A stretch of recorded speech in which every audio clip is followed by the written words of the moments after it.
So last night, the Gazan photojournalist Hassan Eslaith, who provided widely circulated photographs of the October 7th attack, was killed by Israel while recuperating in Nasser Hospital from burns he sustained in a previous attack. Okay, he was killed along with one other person, and that makes Elsa the 178th journalist killed since the genocide began. Israel also bombed the European hospital in Khan Yunis today multiple times, killing at least 28 people. This is, unbelievable. Over the weekend, an Israeli gunboat murdered the 12-year-old Mohammed Bardawill on Rafah Beach. He was one of the eyewitnesses to the massacre of the 15 rescue workers, paramedics who were executed by Israel. He recounted what he saw to the New York Times. And so he was killed, and he's 12 years old. And in the West Bank, Israeli soldiers shot and beat a young man, Mohammed al-Kasba, who was entering the Kalandia refugee camp. This is something that, would be front page news. If any of these things that we just recounted happened to Israelis, it would be front page news. And then you have Netanyahu saying some really scary stuff about obviously in seeming defiance of the opening of channels between the U.S. and Hamas. Quote, "We in the coming days will be entering with all our strength to complete the process to subdue Hamas. It could be that Hamas will say, pause, we want to release another 10 hostages. Okay, release them. We will receive them. And after that, enter. But there will not be a situation where we stop the war." He also suggested forcing out 50% of the population. And he will not, even though Hamas has agreed to cede power in the Gaza Strip, they won't totally dismantle, totally disarm. And Netanyahu is saying that unless that happens, they won't stop. I mean, if I may say something about this, one interesting thing that I don't know how it's been reported in other places, but on the 27th of January, the Palestinians effectively annulled the effects of the genocide by, in a very organized fashion, marching northward from wherever they had been displaced to, back to northern Gaza, back to Gaza City, back to the various camps around Gaza City, back to the small towns north of Khan Yunis, and so on. That was actually a defeat for Israel, because whatever gains Israel might have thought it had made, and the United States as well, saying, we're going to build a Riviera, Trump talking about, building, I guess, the Trump Hotel or whatever. The fact that, thousands of Palestinians marched in an organized fashion on that one day with drones filming them, with young Palestinian men climbing up cell towers and flying large Palestinian flags. That was a directly in-your-face sucker move to Netanyahu. And right after that, and I take that as an enormous victory for the Palestinian resistance, that act itself, and I don't think we've actually emphasized how important that was. That meant that right afterwards, Netanyahu starts one of the most vicious sieges, because that's when the food gets cut. Almost right after that, they start saying, we're going to shut off this, we're going to shut off that again. And they try to, in a sense, replay the genocide, in real time, in order to get people out of there once more. And people are not going to move. Right. I mean, people are basically saying they can kill us here. Right. When I was in Gaza in 2014, basically what people said at that time, and by the way, honestly, I thought what I had seen there was the worst possible situation. And I've been to Iraqi cities that have been effectively leveled. I mean, people were saying at the time, Palestinians in Gaza, that this is the worst it's ever been. And then, of course, this happens. But I mean, I know the people who live in those communities, they recognize two things, which I think are important. One, look, they are not silly. They know that Gaza itself, they may have been born and brought up in Gaza, but they know that their villages and towns are now in 1948 Israel. Most Palestinians who were born and brought up in Gaza don't have ancestral ties to Gaza. They come from 48 Israel. They came to Gaza as Nakba refugees and Naksa refugees and so on. 48, 67, whatever. By and large, most people come from elsewhere.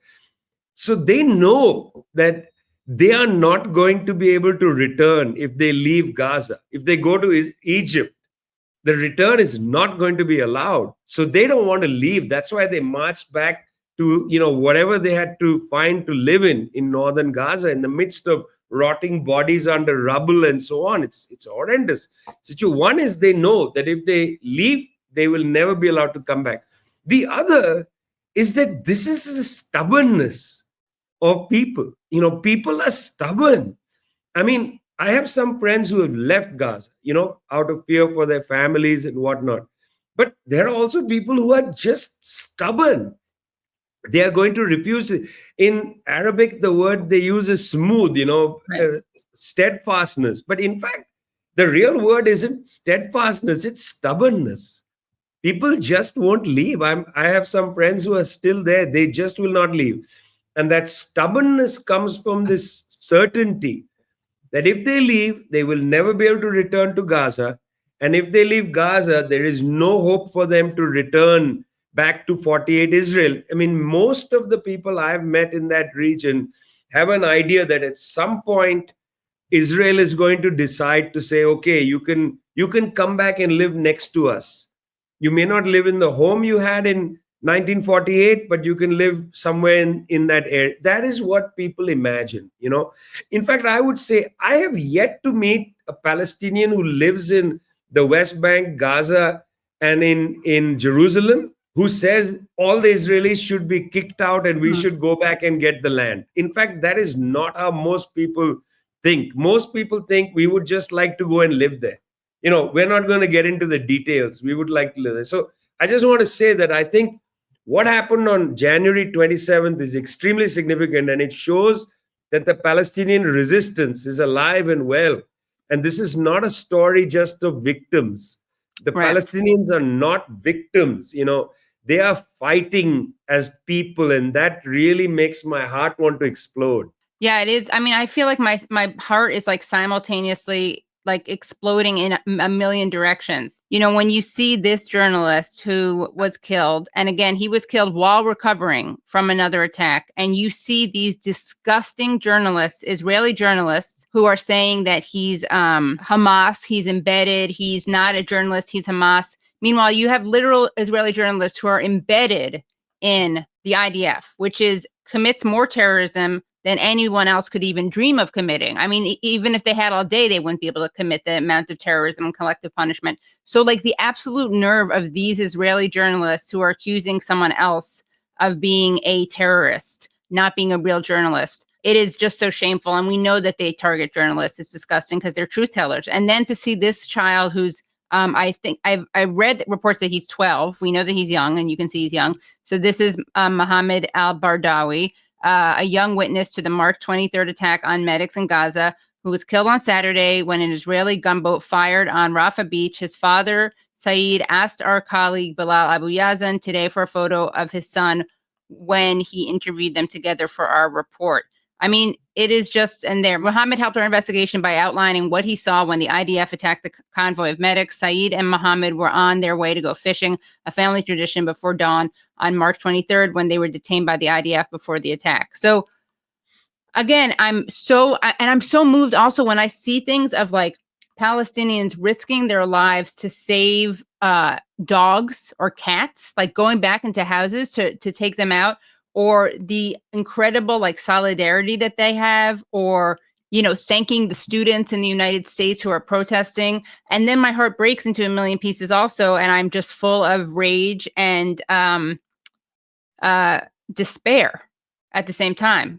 So when I was at the college, I was, going to the Middle East. I was reporting on things. I would take leaves, come back, and then I would write in the newspapers in Connecticut, in Massachusetts. I was even, writing in relatively mainstream publications in the U.S. Relatively. Okay. The Anti-Defamation League twice sent a delegation from New York City to Hartford, Connecticut, behind my back, to meet with the president, behind my back. Nobody informed me, to ask for me to be removed from X or Y position and so on. a lot of pressure. Donors would stop funding and so on. So the president used to call me up and say, you can't say this, you can't say that, you can't do this while you're teaching, you can't say this in a classroom. My feeling when I would be told all this by the president was, I'm going to do more. Fire me, asshole. And the reason I felt that was not because I'm an especially brave person or I have private money or anything. But what I felt was that, when I go to, say, Lebanon, and I lived in Lebanon for a while, when I'm in Palestine and whatnot, in the camps in Jordan, I meet people who are in much worse condition than me, unemployed. If I lose a tenure track job, okay, right now I don't have health insurance. I don't have a tenure track job anymore. I quit, actually. I don't have health insurance. I live in South America. I don't give a shit, okay? But I didn't do it because I'm actually, if you yell at me, I'll start crying. I don't have that strength. I just felt that my life is always going to be better than somebody in a Palestinian camp, 4 generations in a camp, 4 generations, now 5 generations being born in a camp. My life is always going to be objectively better than somebody there. So I don't give a shit. Yeah. I'm a human being. You guys are human beings. We should not be afraid, because if we are actually people of conscience, if we have, if we are journalists, whatever, we should say whatever we feel is correct. I say it. I am not afraid to say it. And the reason I'm not afraid is not because I don't fear, but it's because I know that what they are doing is so bad. And that if we don't stand up against this, it gives them carte blanche to go from here, there, and everywhere. When the United States under Trump dropped the mother of all bombs in Afghanistan, they didn't allow reporters to go to Nangarhar district to look and see what happens there. We still don't really know what happened in that district that borders Pakistan. It was the largest non-nuclear bomb dropped on human beings. We still don't know what happened there. I mean, just think about that, guys. Think about that. We still don't know. And that was in Trump's first term. That really it makes me so both sad and like somewhere inside me, there's a fire.